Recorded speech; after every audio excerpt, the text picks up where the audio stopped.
ವಿತಾ ಫ್ಯಾಮಿಲಿಗೆ ನಿಮಗೆಲ್ಲರಿಗೂ ಸ್ವಾಗತ. ಇದೊಂದು ರಿಕ್ವೆಸ್ಟ್ ವಿಡಿಯೋ. ನೀರು ದೋಸೆ ರೆಸಿಪಿಯನ್ನು ಹಾಕಿ ಅಂತ ಒಬ್ಬರು ಕಮೆಂಟ್ ಮಾಡಿದರು, ಹಾಗಾಗಿ ಅವರಿಗೋಸ್ಕರ ಇನ್ನು ನಾನು ವಿಡಿಯೋವನ್ನು ಹಾಕ್ತಾ ಇದ್ದೇನೆ. ತುಂಬಾ ಸಿಂಪಲಾಗಿ ಬೇಗನೆ ಮಾಡ್ಬೋದು. ಹಾಗೆಯೇ ಈ ಕರಾವಳಿ ಭಾಗದಲ್ಲಂತೂ ಈ ರೆಸಿಪಿ ಅಂದರೆ ತುಂಬಾ ಫೇಮಸ್. ಹಾಗೆಯೇ ಹಬ್ಬಕ್ಕೆ, ಅದೇ ರೀತಿ ಫಂಕ್ಷನಿಗೆ ಎಲ್ಲದಕ್ಕೂ ಈ ಒಂದು ತಿಂಡಿಯನ್ನು ಮಾಡ್ತಾರೆ. ಕರಾವಳಿ ಭಾಗದಲ್ಲಿ ಇದನ್ನು ಮಾಡದವರು ಯಾರೂ ಇರಲಿಕ್ಕಿಲ್ಲ, ಹಾಗೆಯೇ ಇಷ್ಟಪಡದವರು ಕೂಡ ಯಾರೂ ಇರಲಿಕ್ಕಿಲ್ಲ. ಹಾಗೆಯೇ ಇದು ಬೇಗನೆ ಆಗ್ತದೆ, ಸಿಂಪಲಾಗಿ ಮಾಡ್ಬೋದು. ಅದೇ ರೀತಿ ಇದಕ್ಕೆ ಜಾಸ್ತಿ ಇಂಗ್ರೀಡಿಯೆಂಟ್ಸ್ ಏನು ಬೇಡ. ಹಾಗೆಯೇ ಇದಕ್ಕೆ ಒಳ್ಳೆ ಕಾಂಬಿನೇಷನ್ ಚಿಕನ್, ಚಟ್ನಿ, ಸಾಂಬಾರು ಯಾವುದು ಕೂಡ ಆಗ್ತದೆ. ತುಂಬಾ ಟೇಸ್ಟ್ ಆಗ್ತದೆ. ಚಿಕನಿಗಂತೂ ಸೂಪರ್. ಫಂಕ್ಷನ್ನಲ್ಲಿ ಹೆಚ್ಚಾಗಿ ಇವಾಗ ಇದನ್ನು ಮಾಡ್ತಾನೆ ಇರ್ತಾರೆ. ಹಾಗಾಗಿ ಬನ್ನಿ ಇವತ್ತಿನ ಈ ನೀರು ದೋಸೆ ರೆಸಿಪಿಯನ್ನು ಇವಾಗ ಸ್ಟಾರ್ಟ್ ಮಾಡೋಣ. ಅಕ್ಕಿಯನ್ನು ನೆನೆ ಹಾಕಬೇಕು. ಅಕ್ಕಿ ಒಂದು 3 ಗಂಟೆ 4 ಗಂಟೆ ನೆನೆದರೆ ಸಾಕಾಗ್ತದೆ. ನಾನಿವಾಗ ಇಲ್ಲಿ ಸಾಯಂಕಾಲ ಅಕ್ಕಿಯನ್ನು ನೆನೆ ಹಾಕ್ತೇನೆ. ಮರುದಿವಸ ಬೆಳಿಗ್ಗೆ ಎದ್ದು ಇದನ್ನು ಗ್ರೈಂಡ್ ಮಾಡಿ ದೋಸೆ ಮಾಡ್ತಿರೋದು. ಬನ್ನಿ ಇವಾಗ ಇದರ ರೆಸಿಪಿಯನ್ನು ಸ್ಟಾರ್ಟ್ ಮಾಡೋಣ. ಇಲ್ಲಿ ನೋಡಿ, 1 ಪಾವಾಗುವಷ್ಟು ಬೆಳ್ತಿಗೆ ಅಕ್ಕಿಯನ್ನು ತೊಗೊಂಡಿದ್ದೇನೆ. ಇದನ್ನಿವಾಗ 2-3 ಬಾರಿ ತೊಳೆದು ಇದನ್ನು ನೆನೆ ಇಡಬೇಕು. ಇವಾಗ ನಾನು ಇದನ್ನು ಚೆನ್ನಾಗಿ ತೊಳಿತೇನೆ.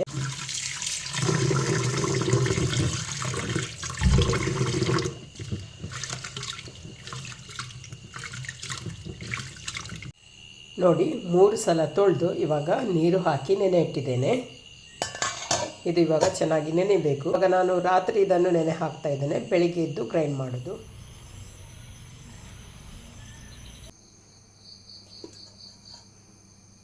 ಇವಾಗ ಮರುದಿವಸ ಬೆಳಿಗ್ಗೆ ನೋಡಿ ಅಕ್ಕಿ ಚೆನ್ನಾಗಿ ನೆಂದಿದೆ. ಇವಾಗ ಇದನ್ನು ಗ್ರೈಂಡ್ ಮಾಡ್ತೇನೆ.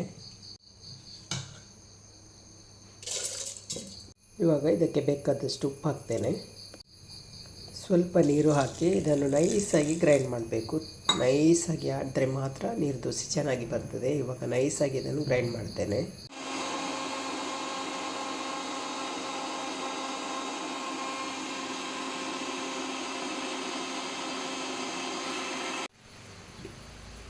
ನೈಸಾಗಿ ಗ್ರೈಂಡ್ ಮಾಡಿ ಆಯಿತು.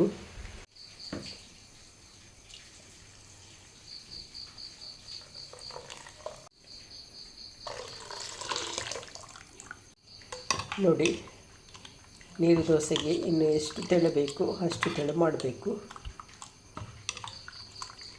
ಇವಾಗ ಮಿಕ್ಸಿ ಜಾರ್ ತೊಳೆದ ನೀರನ್ನು ಹಾಕಿ ಆಯಿತು. ಇನ್ನೂ ಕೂಡ ಸ್ವಲ್ಪ ನೀರು ಹಾಕಬೇಕಾಗ್ತದೆ. ಇನ್ನು ಒಂದು ಸ್ವಲ್ಪ ನೀರು ಹಾಕ್ತೇನೆ.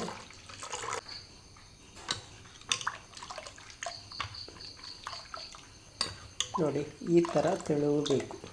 ಕನ್ಸಿಸ್ಟೆನ್ಸಿ ಹೀಗಿರಬೇಕು ನೋಡಿ.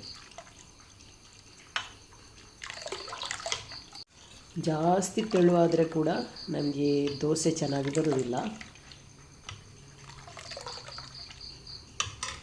ಇಲ್ಲಿ ಕಾವಲ್ಲಿ ಬಿಸಿ ಮಾಡಲಿಕ್ಕೆ ಇಟ್ಟಿದ್ದೇನೆ. ಅದು ಬಿಸಿ ಆಗುವಷ್ಟರೊಳಗೆ ಚಟ್ನಿಗೆ ರೆಡಿ ಮಾಡ್ತೇನೆ. 2 ಕಾಯಿ ಮೆಣಸು. ಇಲ್ಲಿ ನಾನು ಕೊತ್ತಂಬರಿ ಸೊಪ್ಪಿನ ಚಟ್ನಿ ಮಾಡ್ತಾ ಇದ್ದೇನೆ. ಹಾಗೆ ಸ್ವಲ್ಪ ಕೊತ್ತಂಬರಿ ಸೊಪ್ಪು ಹಾಕಿದೆ, ಸ್ವಲ್ಪ ಹುಣಸೆ ಹುಳಿ, ರುಚಿಗೆ ತಕ್ಕಷ್ಟು ಉಪ್ಪು, ಹಾಗೆಯೇ ಒಂದು 3/4 ಕಪ್ ಆಗುವಷ್ಟು ಕಾಯಿ ತುರಿಯನ್ನು ಹಾಕ್ತೇನೆ.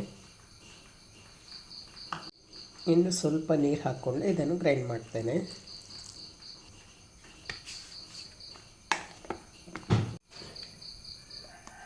ಇಲ್ಲಿ ಚಟ್ನಿ ರೆಡಿ ಆಯಿತು. ನೋಡಿ, ರುಚಿಯಾದ ಕೊತ್ತಂಬರಿ ಸೊಪ್ಪಿನ ಚಟ್ನಿ ರೆಡಿ ಆಯಿತು.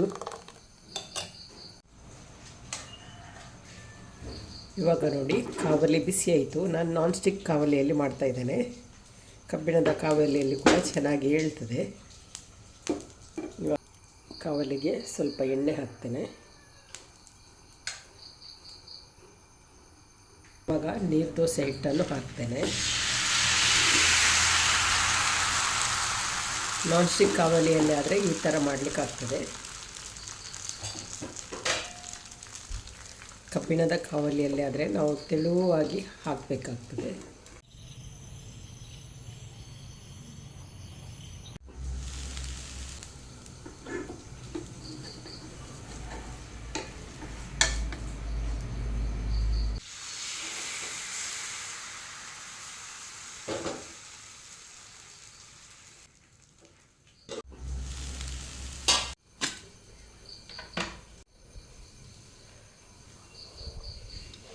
ನೋಡಿ, ದೋಸೆ ತುಂಬ ಚೆನ್ನಾಗಿ ಬಂದಿದೆ.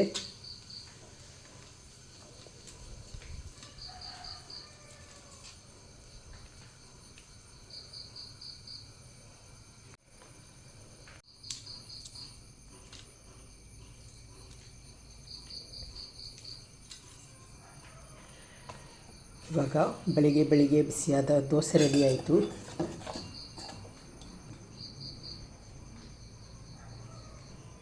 ಇವಾಗ ಮನ್ವಿತಳಿಗೆ ಮೊದಲು ಬ್ರೇಕ್ಫಾಸ್ಟ್ ಕೊಡ್ತೇನೆ. ಅವಳಿಗೆ ಕಾಲೇಜಿಗೆ ಹೋಗಲಿಕ್ಕೆ ಲೇಟ್ ಆಗ್ತದೆ, ಹಾಗೆ ಅವಳು ಮೊದಲು ಬ್ರೇಕ್ಫಾಸ್ಟ್ ಮಾಡ್ತಾಳೆ.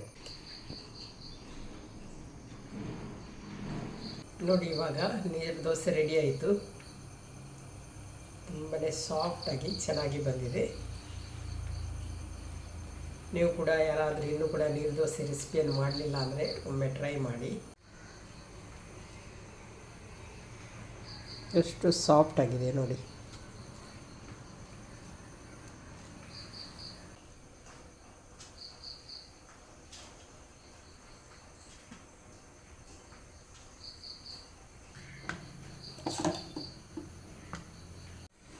ನೋಡಿ, ಇವಾಗ ಕರಾವಳಿ ಭಾಗದ ತುಂಬಾ ಫೇಮಸ್ ಆದ ನೀರು ದೋಸೆ ರೆಡಿ ಆಯಿತು. ಹಾಗೆಯೇ ಟೀ ಕೂಡ ರೆಡಿ ಆಯಿತು. ಕರಾವಳಿ ಭಾಗದಲ್ಲಂತೂ ಹಬ್ಬಕ್ಕೆ, ಫಂಕ್ಷನಿಗೆ ಎಲ್ಲದಕ್ಕೂ ಈ ನೀರು ದೋಸೆಯನ್ನು ಮಾಡ್ತಾರೆ. ತುಂಬಾ ಟೇಸ್ಟಾಗಿರ್ತದೆ, ಹಾಗೆಯೇ ಬೇಗನೆ ಮಾಡಿ ಕೂಡ ಆಗ್ತದೆ. ಇನ್ನು ನಾವು ಟೀ ಕುಡಿತೇವೆ.